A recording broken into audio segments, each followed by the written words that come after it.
Hi, everyone. We have no slides. Thanks, Amy. Thank you, everyone. I'm really glad to be here.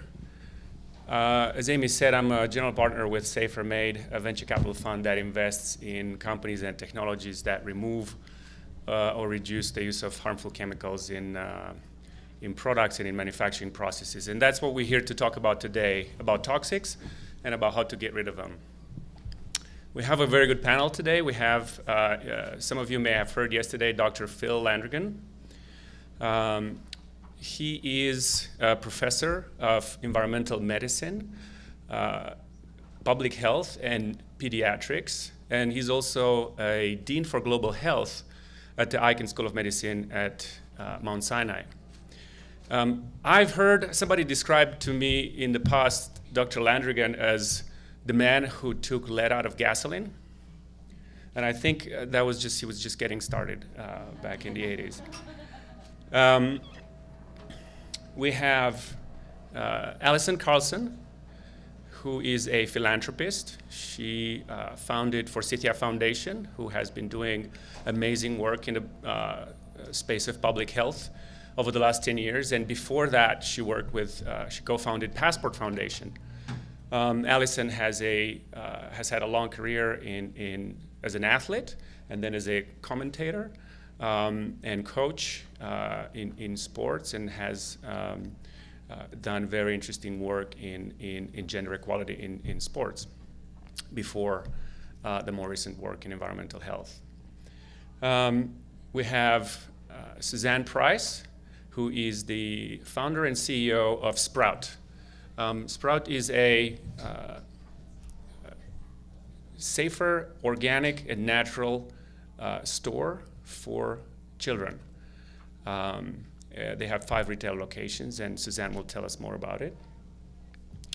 Sarah Dahl, she's the national director with Safer States, where she works where chemicals policy actually happens, which is at the state level, at the regional level, at the city level, and with the private sector.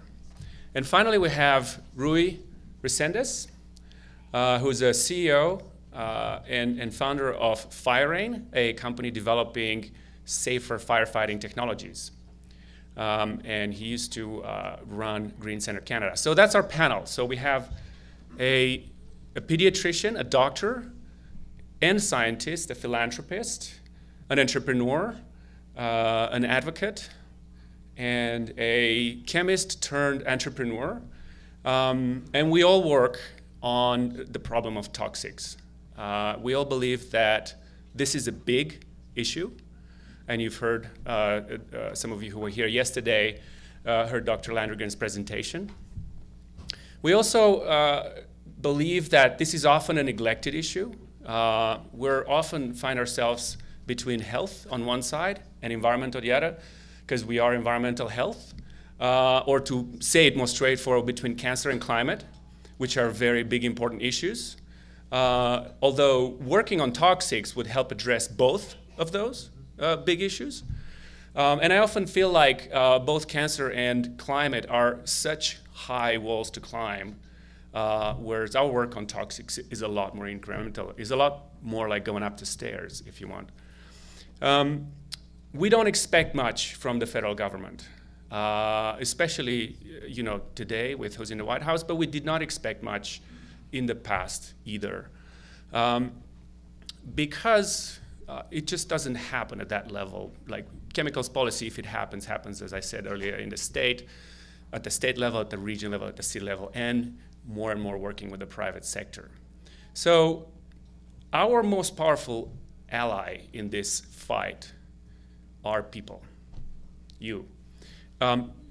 Essentially, they're also known as consumers in some parts of the world, because people will prefer safer alternatives, safer products at the same levels of price and performance. And if you want to imagine a normal person in front of a supermarket shelf picking a product from the shelf, and if that person turns the product over and tries to read the label, and it's often a woman, it's often a mom, and asks herself, what's in that product? What are the ingredients? Can they hurt me and my family?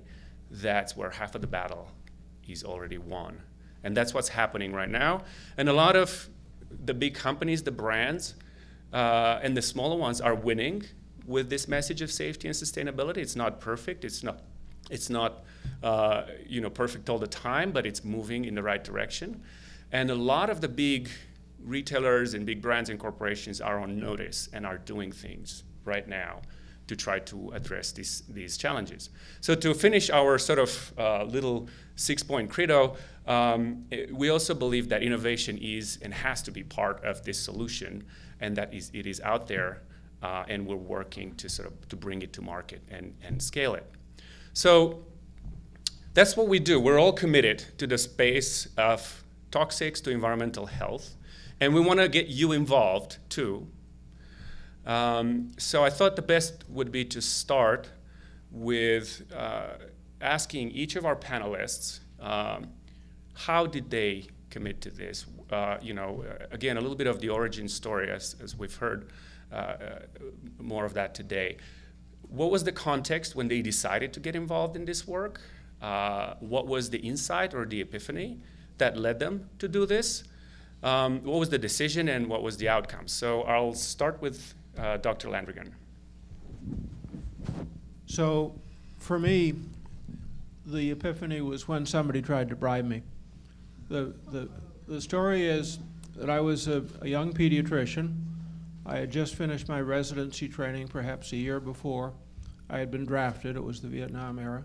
And I was now a young officer in the U.S. Public Health Service working out of the Centers for Disease Control in Atlanta. And they used to send us out to deal with epidemics and public health problems around the country. One of those was an outbreak of lead poisoning in El Paso, Texas. And it turned out that the source was an enormous smelting plant, now shut down, that in the 3 preceding years had released 1,000 tons of lead, 500 tons of zinc, 12 tons of cadmium, and a ton of arsenic to the surrounding neighborhoods. And so I took a team down from Atlanta, and we did a survey and documented that 60% of the children within a 1-mile radius, 30% of children in the next radius, 20% in the next radius, and so on, had lead poisoning. And we were moving forward with analyzing our data, getting ready to launch a follow-up study, which was to show that the children who were exposed to lead had lower IQ and shorter attention spans and messed up behavior, even when they appeared normal from across the street. And as we were moving deep down into this analysis, the gentleman who was the lawyer for the smelting company invited me to lunch. And being a young 27, 28-year-old doctor, lunch always sounded like a good idea. He took me to the tallest building in El Paso, at that time the El Paso Natural Gas Company, and on top of that was the Cattlemen's Club, where guys like himself could get a very good steak and a couple of 3 martinis with their lunch. And we had a nice lunch. And at the end of it, he took me over to the window, big plate glass window overlooking El Paso down into Mexico, and said, "Doctor, we're really proud of this community. We're really proud of the people here. Everybody's really happy, and they just love living here in El Paso. Now, what can we do to make your time here more pleasant?" And I was really extremely sophisticated. And I said, "I don't think there's anything you can do to," I said, "we're having a wonderful time. My colleagues and I slip over to Juarez every night and get a great meal for about $1.50. The people whose homes we're visiting to test their children are just being exceedingly cooperative. Our Spanish is getting better. There's really nothing that could be improved." And he said, "Doctor, isn't there something we could do to make your time here more pleasant?" And I said, "Thank you, sir. I really appreciate the thought, but there really isn't." He must have thought I was the dumbest thing that fell off the turnip truck. Got back to the place we were staying that night. I spoke to a colleague of mine, another pediatrician who was much more worldly wise than I, and he said, "Don't you know what the hell he was trying to do to you?" That was the moment of epiphany, when I realized that we must really be making an impact. If this high-powered guy, who shall remain nameless, was trying to buy me off, we must be in the process of making a difference. And so I said, maybe I don't want to take that fellowship in pediatric neurology at Johns Hopkins. After all, I think I'll stay at CDC and save the world. So that's what happened to me. Great.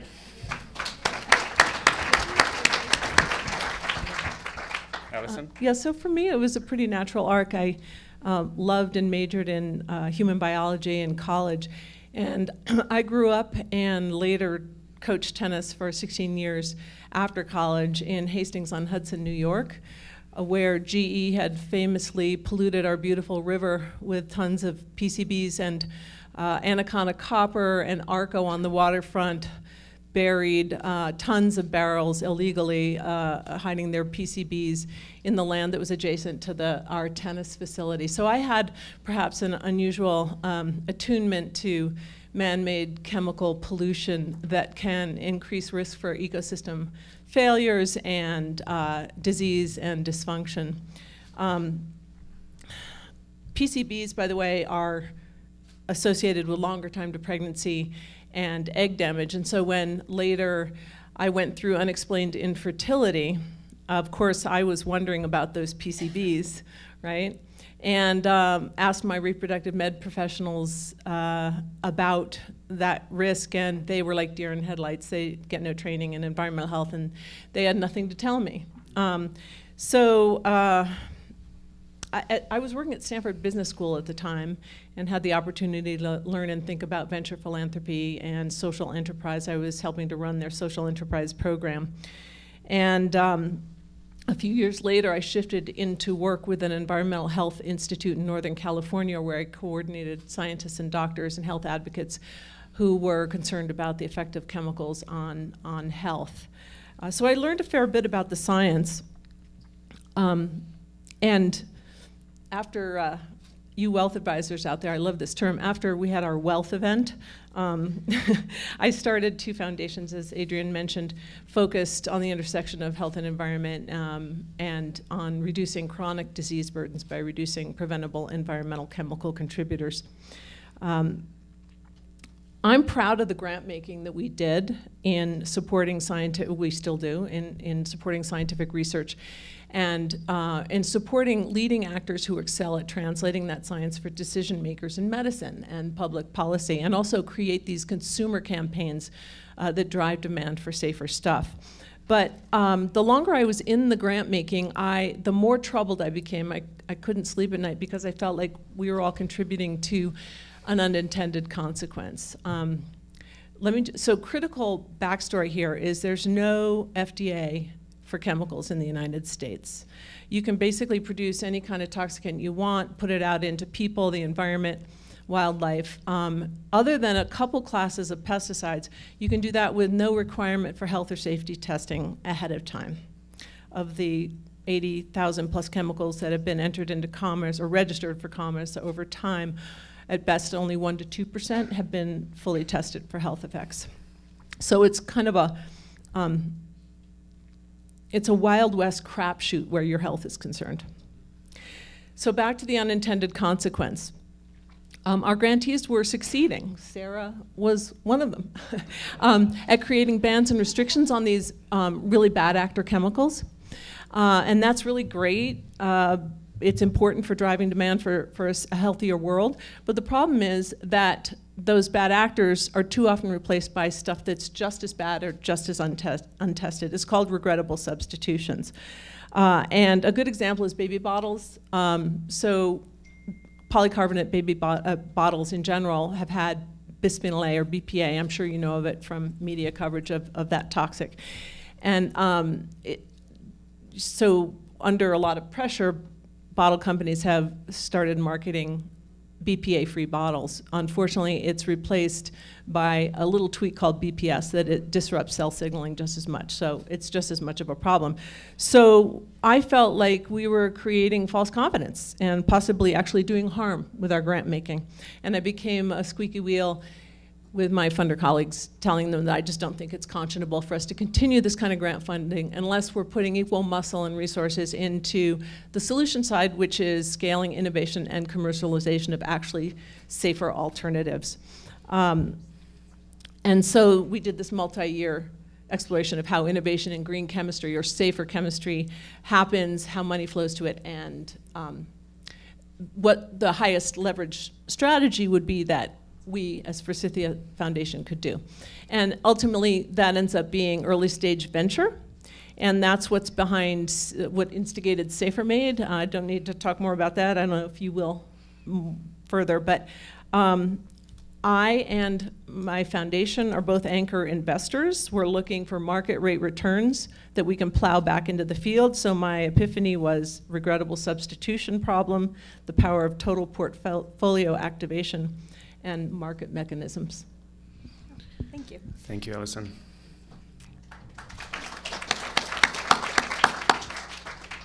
So I come at this from a commercial angle. I was working at an investment bank in San Francisco as a consumer analyst, and my boss said, it was 2006, there's this trend of people being into organics, why don't you go figure out what that's all about and get to be an expert in that field so that we can market ourselves as the investment bank to organic companies.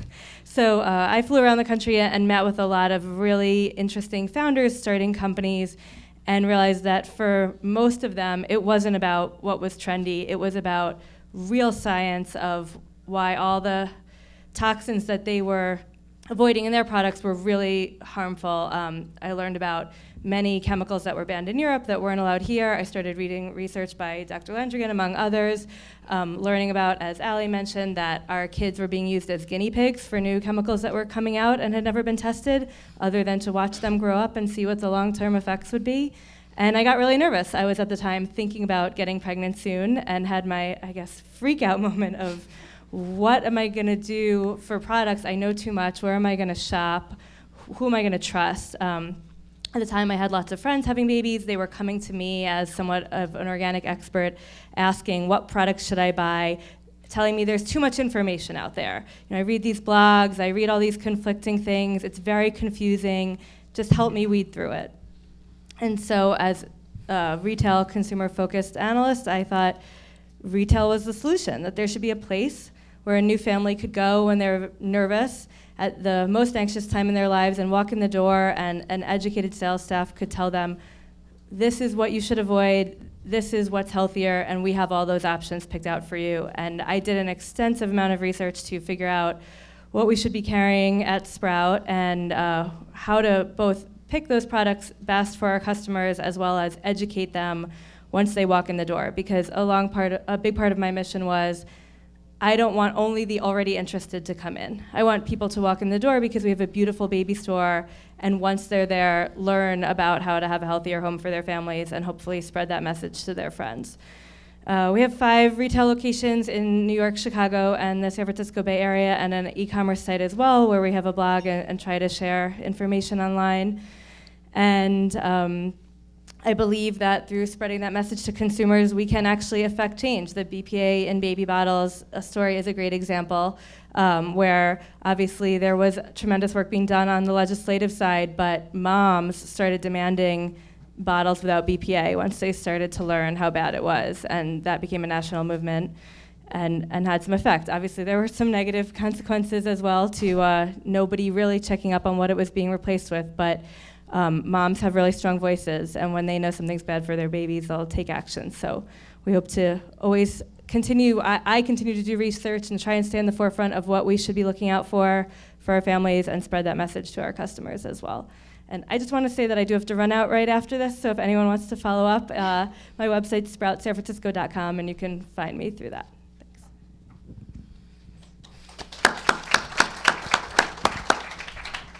So I grew up in Ohio, in Cleveland, and had the opportunity to work for Congressman John Conyers, who's a representative from Detroit, Michigan. So for me, the environment always was where pollution met people, and that was kind of how I defined the environment. And then I fell in love and ended up in Oregon, and started building up an environmental health program at the Oregon Environmental Council. And then a funder came to me, and she said, you know, we've got a president, George Bush. Not a lot's going to happen there. We really should be doing more in the states in the marketplace. And you would be perfect to manage a coalition of coalitions. I was like, wow, you're asking me to herd cats professionally. Great. But my aha moment was, here's the space to actually build place-based power to prevent the next lead. You know, the billions and billions of dollars we're using to clean up the lead problem and the billions and billions that we're going to continue to spend, if we can get ahead of the curve, if we can ask different questions, if we can create market incentives through policy and other regulatory things, we can actually change this whole scenario. We can actually save ourselves a lot of money and prevent disease. And part of my framework, thinking about the whole narrative of this conference around resilience, was I wanted the coalitions on the ground that were working together to be stronger for having worked with us. That it was not just, you should work, we should leverage all your power on the ground, but that you actually build different relationships and better relationships with the business community, with the health providers, and that they become, once this whole campaign, this part of the campaign is over, you still have more resilience and more power on the ground. We were incredibly opportunistic. We had a framework where, like, let's identify the bad ones. Let's make companies tell us what's in their products. And then let's phase out the worst ones and push for safer alternatives. Washington State, we passed a law. 6 months later, Walmart and Target both came out with their own chemical management systems. That's not an accident. We were pushing for federal reform, opportunistic, things happening in the states. We got it. Yay! It's being implemented in this administration. Nothing's gonna happen. We're still in the states, and we're winning. We have, along the way, we built out more of the policy and building into the market and corporate campaigning. There is a $100 billion furniture market, retail furniture in the market, or retail furniture market in the United States. That means $100 billion of furniture is bought every year in this country, which is kind of amazing to me. It used to be that every couch in America had 3/4 of a pound of toxic flame retardants that you bring into your home that does not stay in your couch. That is no longer the case because we went policy, we went markets, we went on all of these. And so, you know, the aha moment is like, I want to be on the winning team. I want to transform this sector. I want to find the places where we can leverage our place-based power to actually create change and win, which we have done and will continue to do. Thank you, Sarah.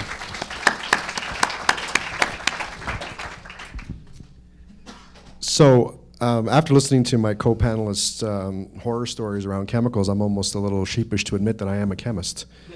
But I am, and I think my eureka moment came twofold. I mean, first of all, why did I become a chemist? And that's a pretty simple short story. I mean, I was always a geek. I loved all of the sciences. I went to university, and I just happened to have a fantastic professor who was able to, his name was Atish Tannen, a very eccentric fellow, was able to really show me and convince me of the relevancy of this discipline. And since that time and to the present, I'm convinced that it is the central science. It makes everything we do possible. Everything good and everything bad. I mean, we heard about all the problems, but there's a lot of things to celebrate. The fact that all of you are here and the fact that all of you are wearing clothes and have water to drink is all made possible by chemistry, right? So I think we got to be thankful to chemistry. So that's how I got into chemistry, and I spent the first portion of my career really kind of exercising that central discipline relevancy to developing new products, new applications for the marketplace. I did this in big industry, and our goal was, like most chemists up until recently, was, well, we want to do something for the first time, or we want to do it better than everyone else. That's all we really thought about, right? It's only recently that we really start to take a very holistic view about, is the destination worth, all of the other collateral effects that come with it. And for myself, when I really started to really think about that was when I started getting frustrated with the pace of innovation that you encounter in large multinational corporations. It's difficult to get new ideas brought to the marketplace. And at the same time, I was working very closely with the academic community around the world and saw that there were so many good ideas that you could develop and ultimately turn into new products and processes. But there wasn't, the industrial receptor mechanism was very slow. So I started spending more of my time in the technology translation commercialization arena in the academic space. That ultimately led to the creation of Green Center Canada, which was an incubation house designed to take these very early stage ideas and start to try to quantify their relevancy in the commercial world, but with a strong focus, a strong emphasis on green, safe, sustainable. And that world got really introduced to me, and I owe it to one individual, a professor of green chemistry at Queen's University in Kingston named PHILLIP Jessup, who not only reminded me of the relevancy of this discipline, but the fact that we have a responsibility as chemists to not only continue to drive quality of life through the manipulation of molecules, right? But that we need to do so responsibly, right? We need to do so without any of those collateral effects. And and there's a lot of great thought leaders, people like Paul Onassis and John Warner that can speak to this much more eloquently than I can.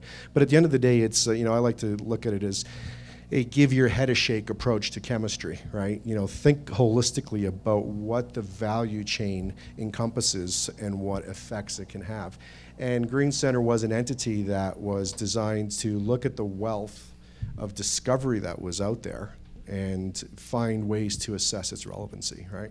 So I guess my aha moment was twofold. First, to dedicate my career to chemistry, but then I think more importantly was to get dedicated to green chemistry. And it's it's converted me, like Adrian said, from a chemist to a technology commercialization professional and eventually to an entrepreneur. And one of the things that I'm quite proud of and will share the story with anyone that's willing to listen is it's what I distill what I believe down into a simple motto, is that if you want to save the world, you need to stop hugging trees and start hugging chemists. All right. Great, thank you, Roy. Now I'll share in my turn 2 quick insights about this. One of them came when I was in a room in DC at a conference on a panel, and it was a room that included ACC and other lobbyists on the industry side. And in those places, you're not allowed to say precautionary principle. So I was trying to figure out a way to say precautionary principle without saying precautionary principle. So I came up with this story that, when we walk through a forest, we don't eat every mushroom that we come across. We don't eat every berry that we come across. We don't touch every snake that we come across. We treat all those, there's a lot of things in nature that can kill us, but we treat all those as dangers unless we know they're not, unless we know for sure that they're safe. So that's huge, that we have essentially a built-in, evolutionary built-in precautionary principle algorithm in our brains. So this is why we're so lucky in environmental health, and this is why we can actually achieve so much with so little resources, is because of this. Because a little bit of education triggers that question, and that question triggers another question, and the ball starts rolling. And that's what we're seeing happening. So that's one thing I wanted to share, and that's what drives this sort of demand for safer product. The other one is, you think that 7th generation ripping a few percentage market share from Procter & Gamble is a small thing. It's not a small thing, it's a huge thing. First of all, they got on the shelf at Target, them and other products, and in Walmart and other big retailers. And that small percentage, 2%, 3%, 5% market share, all comes out of the bottom line too, all of it. Because it's all marginal, it's all past all the big brands are on notice, because these small changes, it doesn't have to be all the people, it doesn't have to be perfect, but just walk any aisle of any supermarket and see how many products say free of this, free of that, no this, no that. That is huge. That means that the wheels of capitalism started turning, and some people are leading, and some people are trying to follow and not fall on the wrong side of this, but they're moving. And once they start moving, once somebody wins with a message of safety and sustainability, the others can only match or surpass, and the goalposts keep moving. And that's why I actually see a lot of industry associations trying to self-regulate, because they want to stop the moving of the goalposts. They want to sort of set the line that everyone agrees on. So those are my 2 insights to why this is actually an interesting from a financial and economical perspective. Now we're at exactly half an hour. We originally had 40 minutes. So Amy, do we have another 10 or do we close? All right. I'm sorry. So we're going to give you back 10 minutes. And I want to close with a quote from Buckfuller Minster. At the sort of the end of his long life, he was asked what was one of the things that he regretted or he could have done differently, and he said, I would have loved to be involved in solving the toxics problems earlier in my life. Wow. No, it's a joke. That's why I said Buckfuller Minster instead of Buckminster Fuller. But I loved all the quotes. That we've seen, and I think he would have said that had he been asked about this. So. So I know we're supposed to end, but because Adrian, I know you've missed a lot of what you wanted to say, but there are a lot of people into climate and sustainability, and they don't think about green chemistry here, and there's a lot of hope, and we talked about that at dinner last night. So I just wanted to say that, environmental health is like the stepchild between health and environment funding. And environmentalists think it's health, and health people think it's environment. It's actually a lot of issues. It's clean air, it's clean water, it's early childhood development and education, because neurodevelopmental toxicants are the most established science, thanks to Phil. It's packaging and waste and closed loop systems. It's a lot of issues, and the hope is that there's more collaboration now between them, and I won't go into it, but there's a lot of examples of collaborative success now that place the toxic issues squarely in the issue concerns of the silos. And we can't emphasize enough the fact that parents and retailers and big box stores are grabbing onto this issue and creating change. And just, I wanted to say that we have to ride this momentum so that we can create a healthier world. It's going to enhance the efforts of all the silos. There's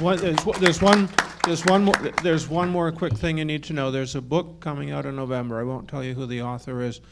It's called Toxic Chemicals in Children's Health, Everything You Ever Wanted to Know. And it's coming out under the imprint of Oxford University Press. Google it up, and the author's name will be revealed. It starts with an L.